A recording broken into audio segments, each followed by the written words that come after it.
Саламатсыздар ма, құрметті студенттер? Микрофон кішкене дауысын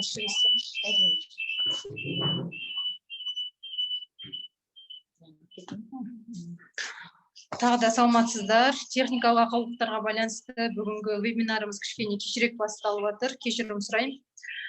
Мен сіздерді бірінші өзім таныстырып өтсем. Алматы техник-экономикалық қатынас жолдар колледжінің директорының тәрбиесі жөніндегі орынбасары Аубакирова Назира Құрманғажықызымын. Бізде бүгін вебинарымыздың тақырыбы жасөспірім және заң. Сіздердің жаңағы 18-ге толмағандықтан, жасөспірім уақытында болғандықтан сіздердің өз құқықтарыңызды білу үшін Алматы қаласы Әуезов ауданының ішкі істер қызметкері, полиция майоры, аға инспектор Алиева Әсем Оразхановнаны қонаққа шақырып, сіздерге өздеріңіздің сұрақтарыңыз болса соған жауаптар алсаңыздар, және де өз құқықтарыңыз туралы біраз мағлұматтар береді. Әсем Оразхановна, тыңдап отырсаңыз, сөз кезегі өзіңізде. Балалар естіліп тұр ғой сіздерге, иә? Саламатсыздар, құрметті студенттер, қатынас жолы колледжінің студенттері. Сіздерді біріншіден құттықтағым келеді, оқу жылы уақытымен, мерзімімен оқуға кіріскендеріңізбен шын жүректен құттықтаймын. Зор денсаулық, ұзақ өмір сүрулеріңізге шын жүректен тілектеспін. Енді мен сіздерге айтқым келетіні, балалар, білесіздер, қазір карантинге байланысты сіздердің үйде электронны оқуларыңыз оқисыздар да, мектепті, колледжді. Енді айтқым келетіні, мысалы, көбінесе сіздер бәр уақыттарыңыз ол үйде жүресіздер. Біріншіден сіздер кәмелет жасқа толмағансыздар. Кәмелет жасқа толмағаннан кейін білесіздер, түнгі уақытта сағат 23-тен таңғы сағат 6-ға шейін сіздерге үйден тыс жерде жүргенге тыйым салынған, ата-анасының қараусыз. Яғни сіздер түнгі уақытта сағат 23-тен бастап таңғы 6-ға шейін үйден жүруге ата-анасыз қараусыз тыйым салынған. Ал егер де сіздер ойын-сауық орында, компьютерлік клубтарда сағат 10-нан бастап тыйым салынған, 10-нан бастап таңғы 6-ға шейін. Біріншіден, сіздер кәмелет жасқа толмағаннан кейін сіздерге жұмыс істеуге, даяшы болып, түнгі клубтарда жұмыс істеуге тағы да тыйым салынған. Сіздер жұмыс істей аласыздар, бірақ таңертең түскі уақытқа шейін 2 сағат, түстен кейін 2 сағат ауыр жұмыс болмау керек. Тұқтыңыздар ма?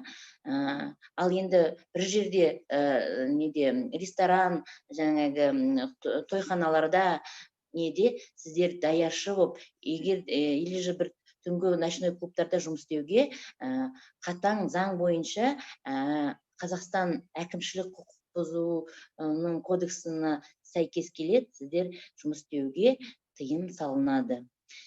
Екіншіден, балалар, білесіздер, қоғамдық орында темекі шегіп, ішімдік ішіп, бұзақылық жасағанға оған да әкімшілік құқықтың қарауында нелер бар, тармақтар бар, бөлімдер бар. Мысалы, арақ ішу қоғамдық орында 440 баптың 1-ші тармағын бұзасыздар. Яғни бұны бірінші жолы, егер де сіз кәмелет жасқа толмаған болсаңыз, жасыңыз 16-17 жаста болатын болса, хаттама сіздерге толтырылады. Ал айыппұлын сіздің ата-анаңыз төлейді. Егер де сіздің жасыңыз 14, 15, 16 жаста болатын болса, сіздер хаттаманы толтырылады сіздің ата-аналарыңызға. айыппұлды ата-аналарыңыз төлейді. Бір жылдың ішінде әкімшілік құқық бұзу 2 рет, 3 рет қайталанатын болса, сіздер есеп шотында тұрасыздар, ювеналдық есепте тұрасыздар. Ол ювеналдық есебінде тұрғанда, сіздер болашақтарыңызға, болашақтарыңызға балта шабасыздар. Ол сотталғанмен тең балалар. Білесіздер ғой, ювеналдық учетта тұрған, ол сотталғанмен тең. Әкімшілік құқық бұзу темекі шегу қоғамдық орында 441 бап, оның бірінші тармағы бар. Бірінші жолы сіздерге, егерде жастарыңыз 16 жастан бастап 17 болатын болса, 16-17 жаста болатын болсаңыздар, сіздерге хаттама өздеріңізге толтырылады. Айыппұлды ата-аналарыңыз төлейді. Егерде сіздің жасыңыз 14-15 жаста болатын болса, 14-15 жаста болатын, хаттама толтырылады сіздің ата-анаңызға, айыппұлды ата-анаңыз төлейді. Содан кейін сіздерге бір айтқым келіп тұр. Білесіздер ғой, әкімшілік құқықты қанша жастан бастап жауапкершілікке тартыласыздар? Қанша жастан бастап тартылады әкімшілік жауапкершілікке құқық бұзу? 16 жастан. Жастан ба? 18 жастан. 18. 18 жастан. 16-18 жас. 16 жастан. 16 жастан бастап. Удостоверение жеке куәлік алған кезден бастап тартылады.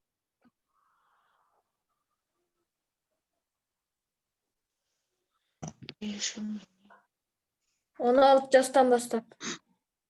18. 16.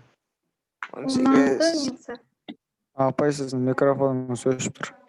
Есіме алдыңыз. 15.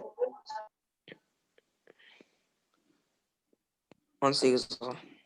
Микрофон Микрофоныңыз өшіп тұр. 15. Болды, енді болды. Қосылды ма? Балалар, мен сіздерге түсіндіріп айтайын, сіздер білмейді екенсіздер. Қылмыстық іске жауапкершілік 14 жастан бастап тартыласыздар. Егер де сіз ауыр қылмыс жасасаңыздар, кісі өлтіріп, адам зорлап, тонау жасайтын, қарақшылық жасаған кезде жасыңыз 14 жаста болатын болса, сіздерге қылмыстық іс қозғалады.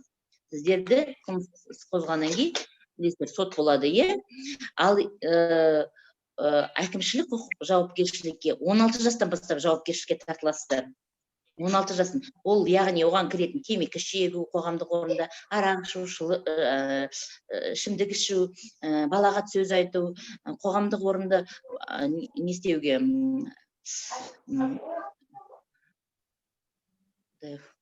бұзақылық жасау, қоғамдық орында, оның бәрі әкімшілік құқыққа жатады, 16 жастан бастап жауапкершілікке тартыласыздар. 16 жастан бастап сіздерге хаттама толтырылады. 16 жаста. Сіздер, значит, базаға, сіздердің фамилияларыңыз, хаттама кімге толтырылады, сол базаға кіреді. Егер де сіздің жасыңыз, жаңа мен тағы айтып кетейін, жасыңыз 15 жаста болатын болса, ата-анаңызға толтырылады. Сол үшін де ешқашанда ұмытпаңыздар. 14 жастан бастап қылмыстық жауапкершілікке тартыласыздар, 16 жастан бастап әкімшілік құқық бұзу жауапкершілікке тартыласыздар. Сонан кейін түнгі уақытта, мысалы, бала-шаға көбінесе түнгі уақытта жүресіздер, сіздер қыдырғанда жақсы көресіздер, киноға барасыздар, енді қазір кинолар жоқ тұр ғой, мына жағдаятқа байланысты, карантинге байланысты. Сіздерге айтайын дегенім, түнгі уақытта сіздер жүресіздер ғой, ата-анасыз қараусыз сіздерге тыйым салынады. Болады, мысалы, ағаларыңызбен жүресіздер, әпкелеріңізбен, апаларыңызбен, аталарыңыздар, ол кісілер сіздердің жай ғана туысқан болып саналады. Жауапкершілікті сіздің заңды өкілдеріңіз, яғни әкеңіз или шешеңіз, анаңыз жауапкершілікке тартылады. Егер де ол кісілер жоқ болатын болса, онда оны опекун или заменяющий деп адамдарға не. Құтыңыздар ма? Опекунство кімге оформлен, сол кісі сізге жауап береді. Сіздердің конституциялық құқықтарыңызды тек қана сіздің заңды өкілдеріңіз, ата-аналарыңыз ғана жауап беріледі, мойындарына ала алады. Содан кейінгі айтайын деген, көбінесе қазір кездеседі ұялы телефон ұрлық жасайды, ұялы телефон. Балалар, мен ойлаймын, ұялы телефон ол средства связи дейді, а не роскошь дейді, орысша айтқанша. Онымен жай ғана сөйлесу үшін ғана қолданады. Ұқтыңыздар ма? Оны о жерге мысалы көп қымбат телефон керек емес. Сіздер енді жастарыңыз 16 жастасыздар ғой, 16-17 жастасыздар ғой. Сіздер уже егер сіздер ұрлық жастап, қарақшылық жасасаңыздар, сіздерге не қылмыстық іс қозғалады. Ұқтыңыздар ма? Сіздер ойламаңыздар. Кішкентайым жасым 18. Ал 18-ге жасқа толған сіз өзіңізге, өз істеген іс-әрекетіңізге өздеріңіз жауап бересіздер. 18 жаста сіз кәмелет жасқа толдыңыздар.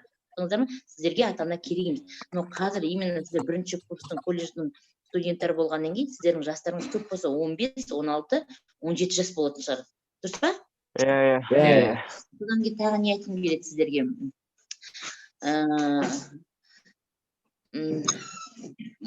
Жұмыс туралы, мысалы, көбінесе қазір сіздер үйде отырғаннан кейін бәрлеріңіз жұмыс істегілеріңіз келеді, иә? Жұмыс істеп, мысалы, неде, тойханаларда, кафеларда жұмыс істегілеріңіз, даяшы жұмыс істегілеріңіз келеді. Бірақ балалар, сіздердің жастарыңыз 18-ге толмағаннан кейін сіздерге тыйым салынған. Бұл жерге бұл тыйым салынғаннан кейін сіздер жұмыс істей алмайсыздар, даяшы болып. Мен түсінемін, ол жеңіл жұмыс, бірақ сіздер түнде ол ойын солық орындар түнгі уақытта 12-де, 1-ге істейді ғой.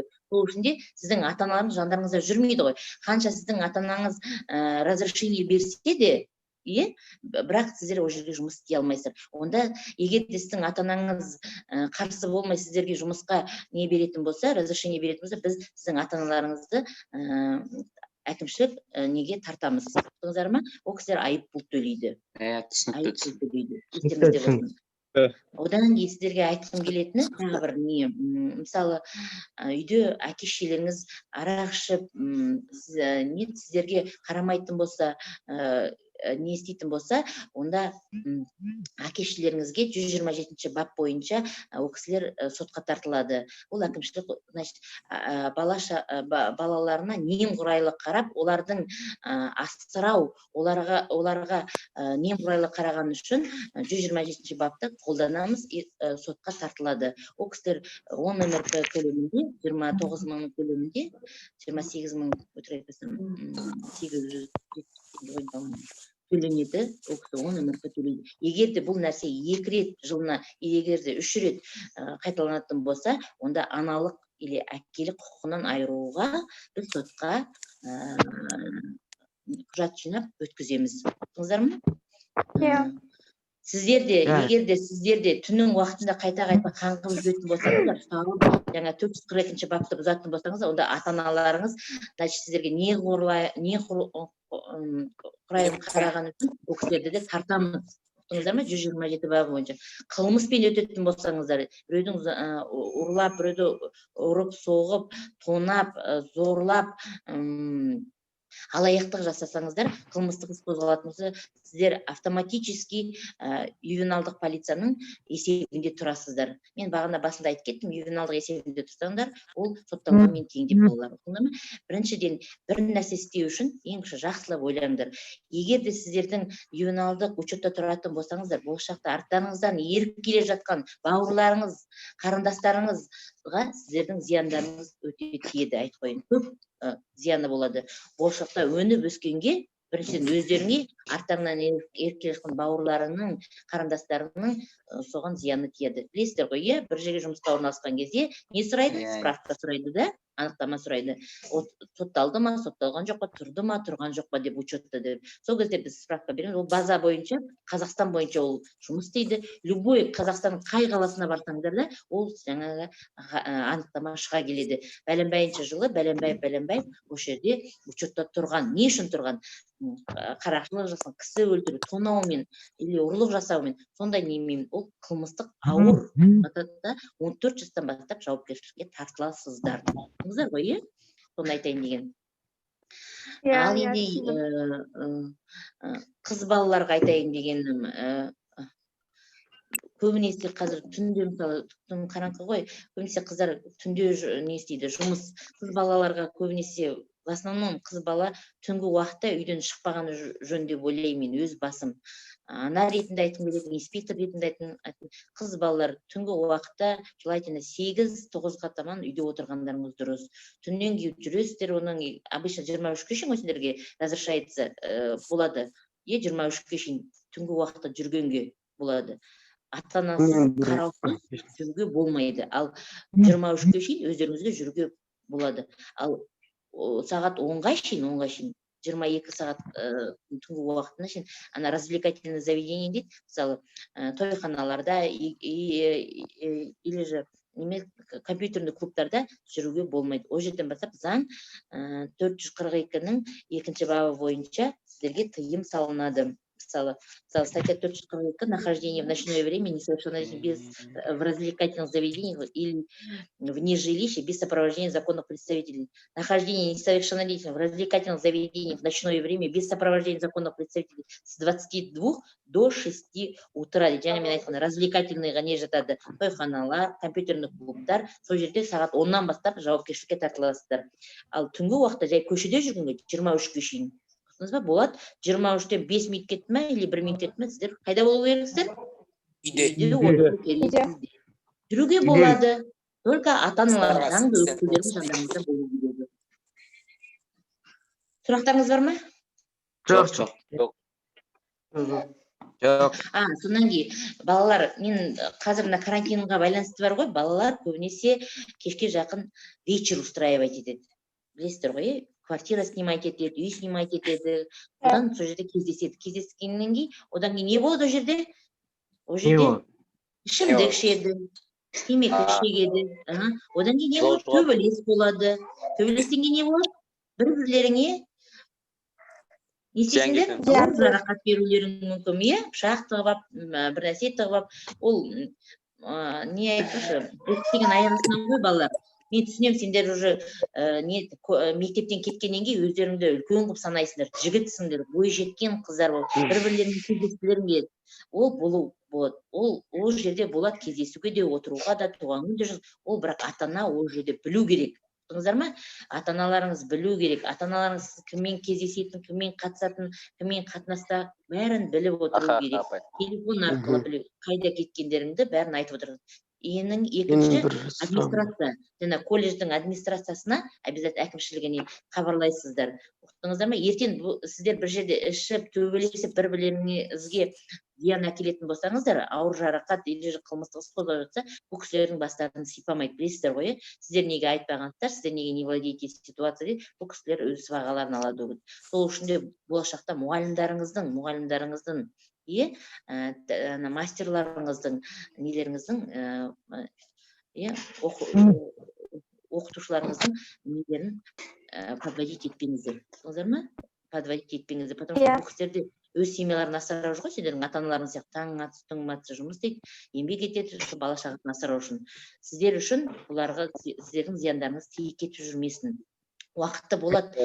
Сіздерге вообще тыйым салынған негізі бұндай кездесу, вечер жасағанға, ондайға болмайды балалар. Өздерің самостоятельно ондай нәрсе организовать ете алмайсыздар, естеріңізде болыңыздар. Түсіндіңіздер ме? Только оны білу керек, ата-аналарыңыз білу керек, колледждің әкімшілігі. Солардың нелерімен, разрешениесімен, соның қатысуымен, о жерде болған жағдайда, конечно, ішімдік болмау керек о жерде, қоғамдық орын ғой, өздерің отыратын жерлерің ғой. О жерде зорлық, қорлық болмау керек. Бәрі отыру керек, бірақ орны мен бәрі ол информированный болу керек официально. Түсіндіңдер ме? Иә. Сұрақтарыңды айта қойыңдар. Не түсінбей тұрсыңдар? Может, суларыңды бұзым екен, например, соны айтсаңыздар, мен жауап берейін сіздерге. Мен бір сұрағым бар еді. Кез келген жұмыс істеуге болмай ма? Любой жұмыс. Не деп? Жұмыс істеуге болмайды. Жұмыс істеуге мен жаңа айттым ғой. Жоқ, любой. Істеуге болмайды. Даяшы болып жұмыс істеуге, ауыр жұмысқа сіздерге болмайды. Болады бір случайда. егер де сіз ата-анаңызға көмектесетін болсаңыздар, иә, ата-анаңыздың қасында, ата-анаңыз жанында болу керек.